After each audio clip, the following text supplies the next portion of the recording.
ating pangalan nung kanilang relihiyon o sorry po, yung kanilang sekta. Okay? So, hindi niya kabisado yung mga kaanib sa Iglesia ng Diyos, kay Kristo Jesus do ulit sa bansang Pilipinas. So yun po kayang kanyang mga reklamo sa aking pagsagot din naman sa kanyang mga patutsada dito sa MCGI. Sa mga hindi pa ganong nakakakilala, kasi ipapakilala ko itong pari na ito. Itong pari na to na si Alpi Angeles ay siyempre pagkapari na sa Katoliko. Pero ito po'y galing sa MCGI na noon ang pangalan ay Iglesia ng Diyos. Subalit, kanyang sinasabi doon sa mga vlog niya, kaya ko ito binigyan ng reaksyon kasi sabi niya hindi daw siya member sa Ang Dating Daan. Na yun po ay aking tinututulan dahil ang Dating Daan, pangalan po yan ng programa ng radio ng under sa pamumuno at pangangasiwa ni Brother Ili dito po sa Iglesia ng Diyos kay Kristos na noon yun po ang pangalan. Dekada 80, 90 hanggang sa ito'y naging MCGI na po dahil siyempre ang Brother Ili nandoon po sa ibang bansa. At siyempre, hindi naman po pwedeng sabihin Iglesia ng Diyos kay Kristos dahil siyempre ang ibang mga tao doon hindi nakakaintindi ng Tagalog. So therefore, para magkakaalam-alam ang lahat, ginawang MCGI na yun pa rin naman ini-English lang. Alright? So, Alpi Angeles, ito po ay member at manggagawa dati dito sa Iglesia ng Diyos kay Kristo Jesus na pinangangasiwaan nga ni Brother Eli Soriano. At sabi niya, 1993 ito na anib. Kaya ako nag-reaction sa kanya, sabi ko kasi mali yan. Dahil Iglesia ng Diyos kay Kristo Jesus ang pangalan at hindi ang Dating Daan. Alright? So, yun po ang nangyari nung mga nagdaan nating mga pagsagot sa kanya. So, dito naman, tututulan ko yung sinasabi niya na ang sabi niya ay ang Brother Eli ay nagiging member ng Iglesia ni Cristo na pinamumunuan, pinangangasiwaan ni Felix Manalo. Okay? Ito, patuloy natin. Tapos yung ganitong uri ng tao ang aatake sa akin. O di ba? Ang taas ng kanyang tingin sa sarili. Tapos ganitong tao ang aatake sa akin. Akala mo naman kung sino. Alam mo, Alpi Angeles, nagiging pari ka lang, mayabang ka na. Alam mo, di ba? Nagiging pari ka lang, mayabang ka na. Ganito lang ba ang tao na haharap sa akin o tutuligsa sa akin? O ba, mga kaibigan, masyadong mataas ang tingin niya sa sarili. Anyway, karapatan niya yan. Pero alam mo ba, Alpi Angeles, nagiging pari ka lang, ganyan ka na eh. No? Siguro, ang unang itatanong natin sa kanya, tatay, o ano, Totoy? kailan mo ba kayo nabautismuhan sa Ang Dating Daan? O bakit mo tinatanong sa akin yan? Ano ho?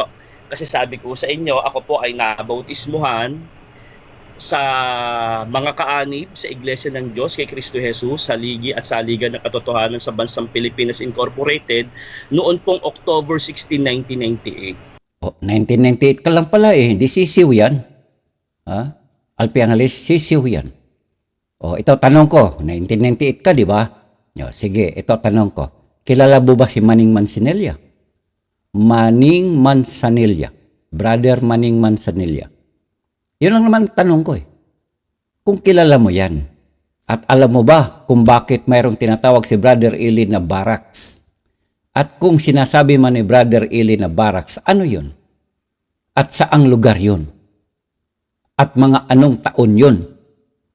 O yan, Alpi Angeles. Saka huwag kang magyayabang, bawal yan eh. Bawal yan. Kung talagang ikaw, ayon sa iyong pananampalataya, ikaw totoong Kristiyano. Dahil para sa akin, pagka ganyang mayabang, hindi yan. Nagkukunwari lang yung Kristiyano. At tama lang naman kasi nandiyan ka ngayon sa Katolisismo. At ako po ay nabautismuhan ni Camore. Baka hindi nyo kilala yon at kilala ko yan. Kilala ko yan. Taga Bulacan yan. Medyo malapad nga ang noon eh. Iintindihan natin, ano? Baka kahapon lang kayo nabautismuhan dyan. Sinungaling ka. Sinungaling ka. Nagsasalita ka na wala sa iyong sarili. Okay ka lang ba dyan, pari na Alpi Angeles?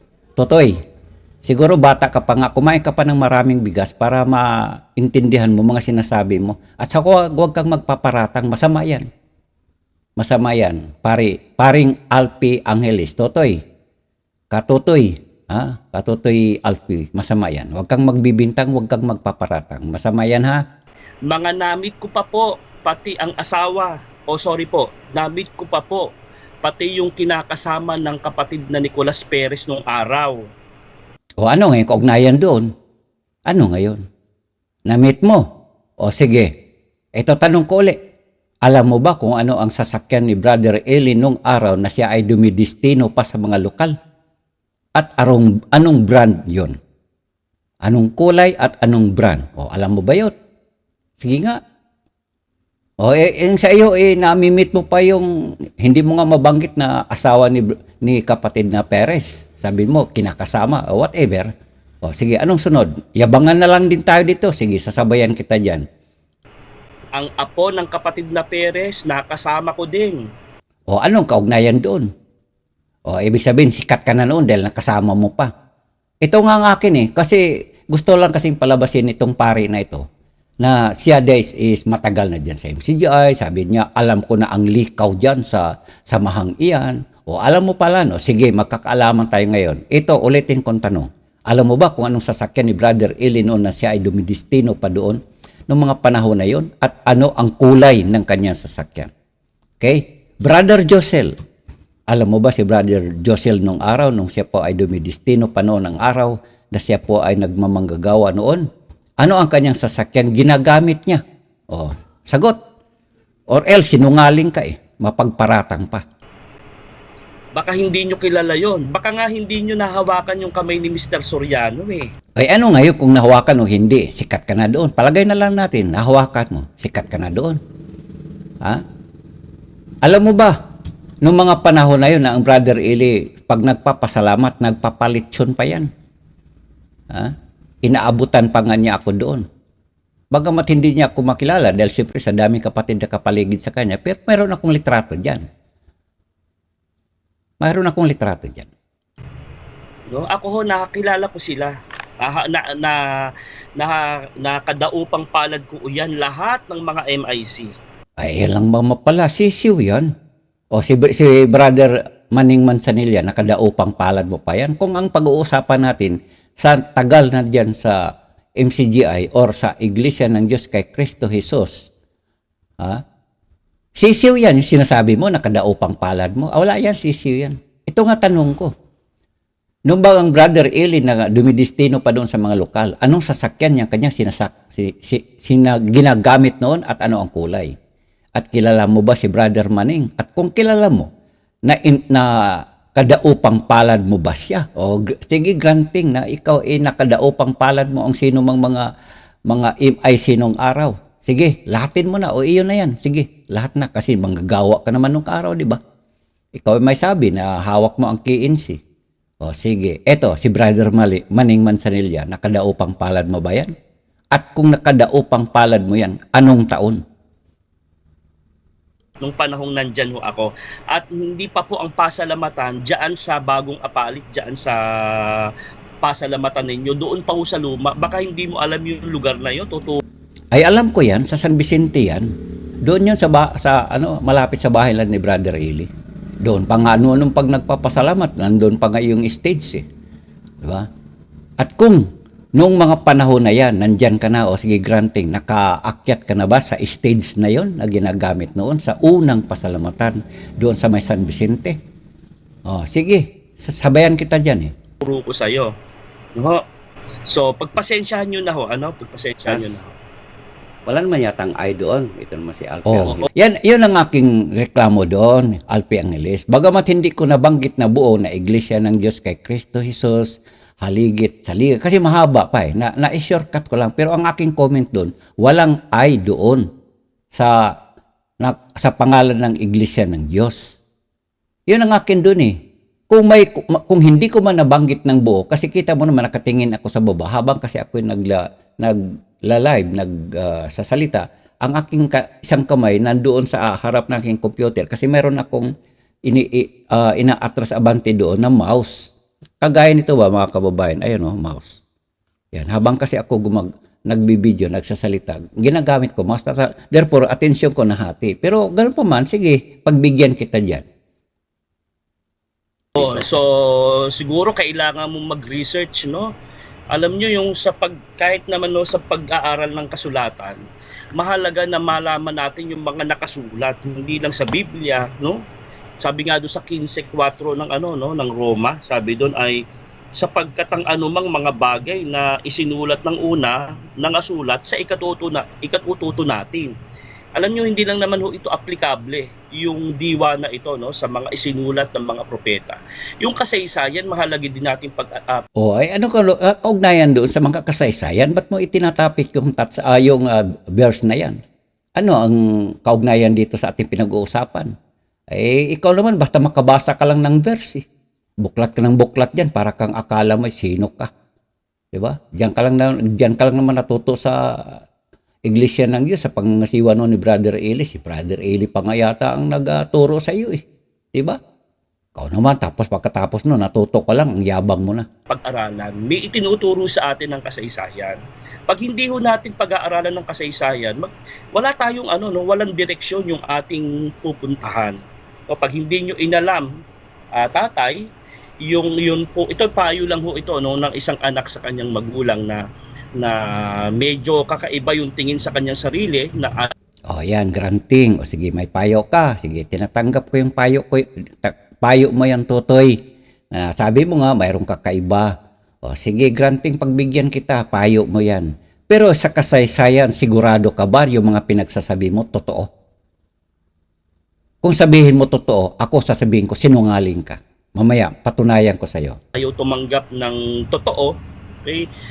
Pinapayo natin kay tatay na sana una mag-aral tayo ng kasaysayan. Correct yan, Totoy. Mag-aral ka ng kasaysayan, at kung nag-aral ka ng kasaysayan, yun totoong kasaysayan. Walang halong paninira.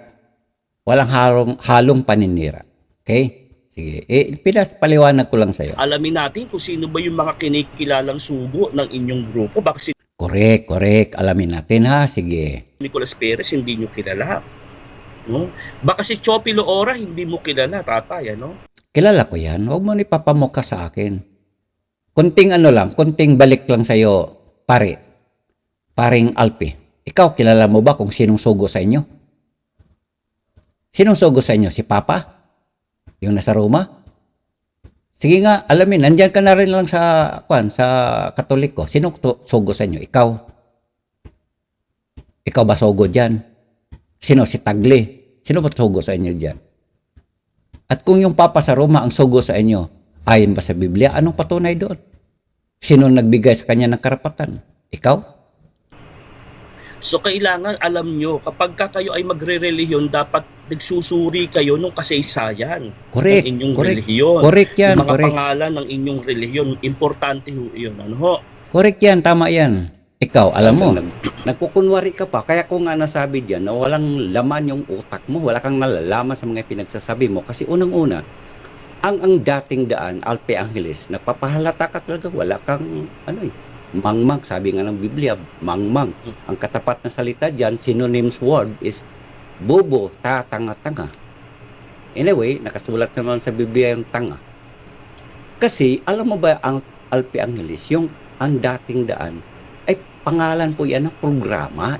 O yan. Bakit ko ipinagdiinan yan yung ang dating daan, pangalan ng programa? Kasi, nung mga naunang video na sinasagot ko, ang sabi kasi niya, hindi ako na bautismuhan dyan sa ang dating daan. Kaya tinututulan ko. Kasi mali yun.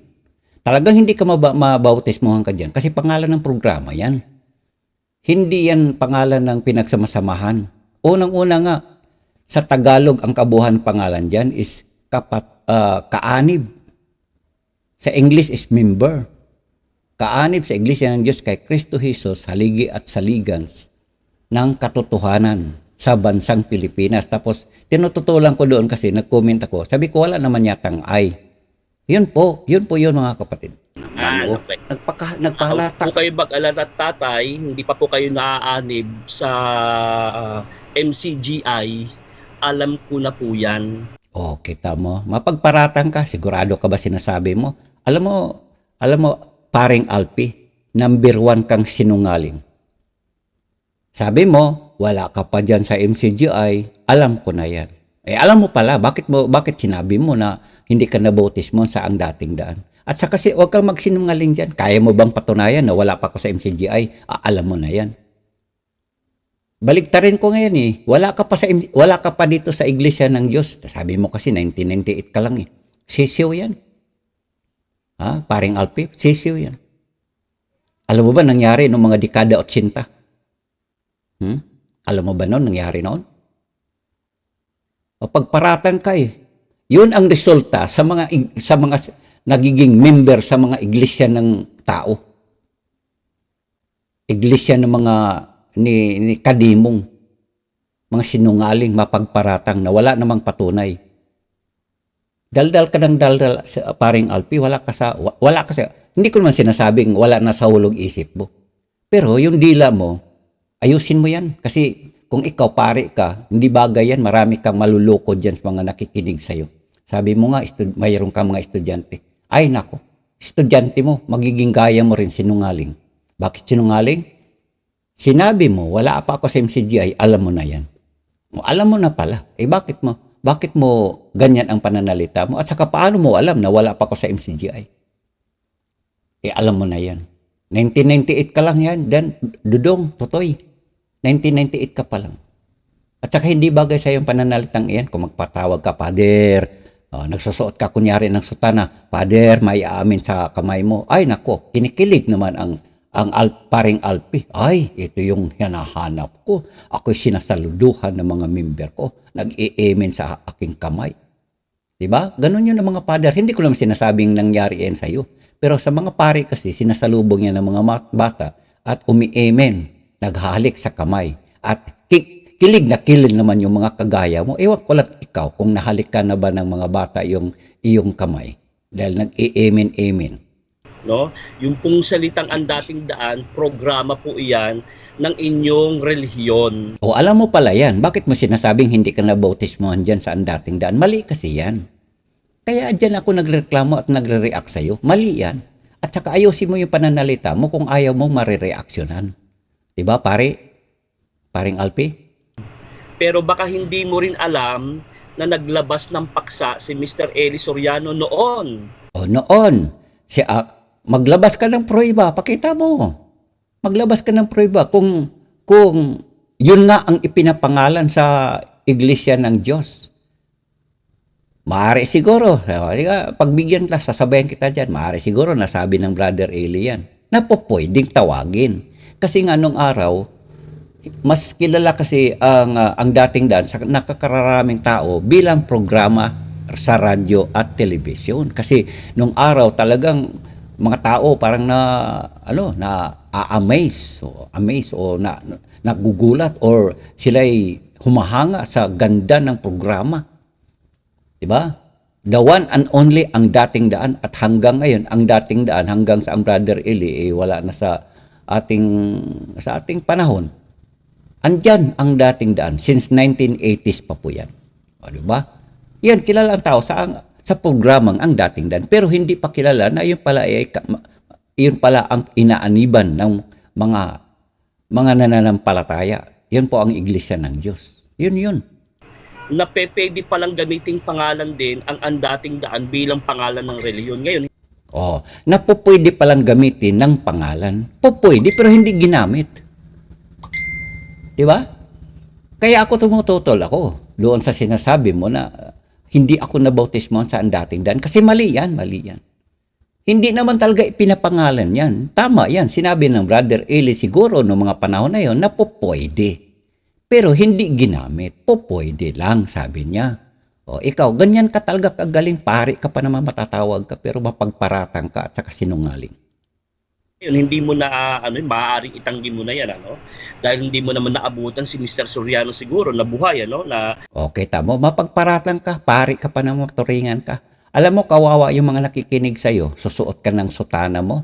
Akala mo, ay sikat ako, ito na yung pangarap ko sa buhay na masuot ko tong sutana na to at mag-sermon ako sa harap ng mga tao. At ang aking itatapik dito ay yung samahang Iglesia ng Diyos. Di ba? Mapagparatan ka saka mapagpatutsada ka palagi. Kung ikaw'y magsalita, wala kang bukang bibig dyan dito sa MCGI. Ay, ganito. Ay nako, ako ang katapat mo dyan. Paring Alpi. Sige, tuloy. Nakadao pang palad nyo, baka nakita nyo lang si Mr. Soriano, nasa Brazil na siya. Yan ang mapagparatang. Sinungaling ka dyan. Ngayon pa lang sabihin ko, ang pari na kagaya mo ay sinungaling. Mapagparatang. Ngayon, yung sinabi kong sinungaling, ito, pero mapagparatang, yun na, sinisiguro ko na yan. Pero mayroon pa akong pruebang ipapakita na ikaw ay sinungaling. Ito ha, pakinggan natin mga kababayan. Hindi na ho natin masisisi, hindi namin kayo masisisi doon, ano? Pero hindi pa ho kayo na miyembro dyan, alam na ho namin yon at alam ko yon. Hindi ka pa miyembro dyan, alam ko yon. O, sigurado ka ba, pare? Ito nga ulitin ako, 1998 ka lang dyan na nagiging member sa MCGI or ang dating daan.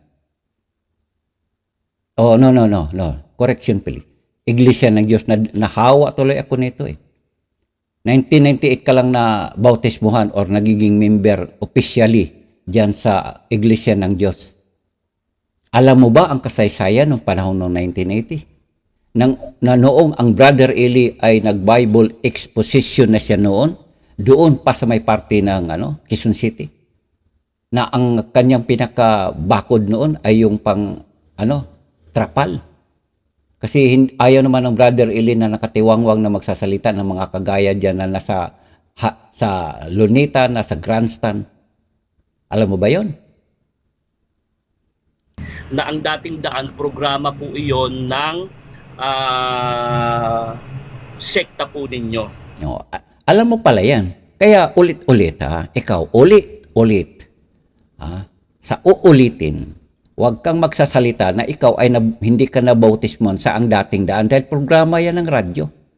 Maliban na kung talagang ang utak mo inalulugaw na, pwede mong sabihin yan. Pero kung sakali patunayan mo namang matino ka pa mag-isip, huwag mong sabihin ganyan na ikaw ay hindi nabautismon sa ang dating daan. Dahil programa po yan ng radyo. No? Alam ho natin. Huwag ho kayo mag-alala, alam ko yon. No? Hindi nyo kailangang ituro sa akin yun. Alam mo pala, Totoy, kaysa uulitin, payo ko lang bilang isang Totoy. Huwag mo lang sabihin, hindi ka nabautismon sa ang dating daan. Dahil ikaw nga naman may sabi, approve ka na nga doon na programa po yan ng ang dating daan ay programa po yan sa ilalim ng samahan ng Iglesia ng Diyos. Kasi na para ka talagang walang laman isip mo, kaya talaga dapat lang nalipat-lipat ka po sa dati umalis sa... Okay, about issue ng palipat-lipat ng reliyon, baka hindi nyo nalalaman lahat ng mga nanggaling sa inyo, hindi naman galing lahat sa dating daan. Alam ko naman, hindi naman lahat galing sa ang dating daan. Sa live ka ba? Bakit? Gamitin mo na? Nasa 6:30 na. Sige, tapusin ko lang to. Ulitin ko yung... So, yun po mga kaibigan. Lahat naman karamihan na nanggaling sa inyo, galing din naman sa ibang sekta. Kaya huwag nyo sasabihin tungkol sa... Ay, alam ko yan. Galing naman talaga tayo sa iba't ibang klaseng sekta. Pero hindi kagaya sa'yo. Hindi kagaya sa'yo, galing ka sa Suhay, na-convert ka dito sa pangangasiwa ng Brother Eli, naanib ka dito sa Iglesia ng Diyos. Tapos, umalis ka doon sa samahang yan, lumipat ka doon sa Iglesia ni Cristo, and then lumipat pa ulit sa Katoliko. Yan ang ibig ko sabihin. Tama naman talaga kahit ako nga Pero pagkalipat ko, nandito na ako, nag-standby at nag-i-stay din ako dito. Hindi naman ako gagaya sa'yo, na kung saan-saan napunta. Palipat-lipat ng relihiyon. At marami sa inyo, lipat lang din galing sa ibang relihiyon. Tatay, turo natin yun, Alam ko yan, Totoy. Alam ko yan. Ako nga, galing ako dyan sa Katoliko. Kasi ayaw ko nang lumuhod at tumutuwad-tuwad dyan sa mga naka-estatwa dyan. Na gawa lang naman yan sa Paiti, Laguna. Alam mo yung mga revolto na niluluhuran nyo, hinahalik-halikan nyo, pinapunas-punasan nyo, at iniikot-ikot nyo sa kabahayan. Gawang Paiti yung iba dyan. Gawang Paiti. Mayroon kasi magaling mag-sculptor dyan sa Paiti, Laguna. Doon yan galing. Gawa lang yan ng akasya.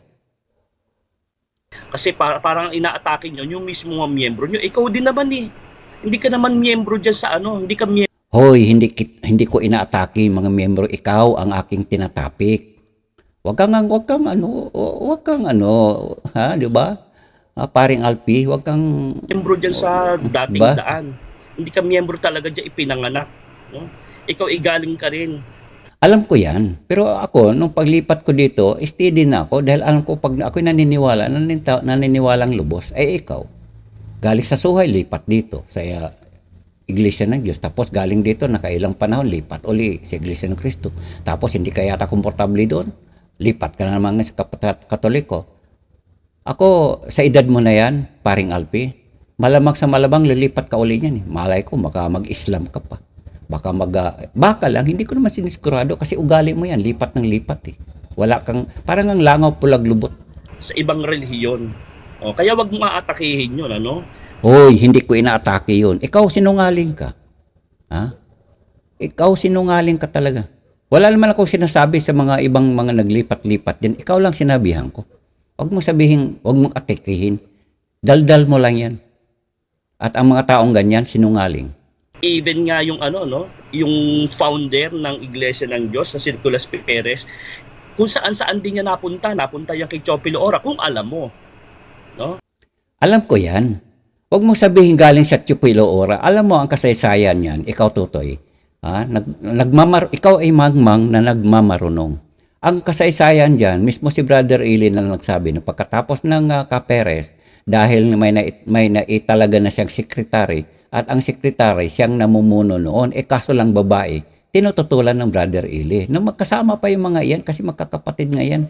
May mga tungkulin pa noon sa panahon ni Ka-Perez. Nung siya ay mawala, therefore, ang nangangasiwa, yung itinagang sekretary. Ayun, pagkasunduan nila habang wala pang talagang talagang siyang mangangasiwa sa kabuhan, yun muna, babae mo nang namumuno doon. Tinututulan ng Brother Eli na hindi pwede ang babae mangangasiwa. Ayun, dahil doon nakakagulo. Dahil, siyempre, ayaw ni Brother Eli. Ayaw namang bumitaw ng isang babae doon na siya ay gusto niya mangangasiwa. So, therefore, ang Brother Eli, umiwas na doon.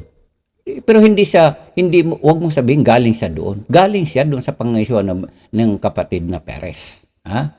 Yan ang kasaysayan doon. Huwag mo rin akong ututuin dyan sa mga kasaysayan. Alam ko yan, 1998 ka nga lang na-anib dyan eh. Ha? Ako nga, nung panahon pa nga ng Brother Eli nagdudoktrina pa sa bawat lokal. Ang naabutan mo, hindi na siya nagtiteksto sa mga bawat lokal. Alam niyo ho ba yun?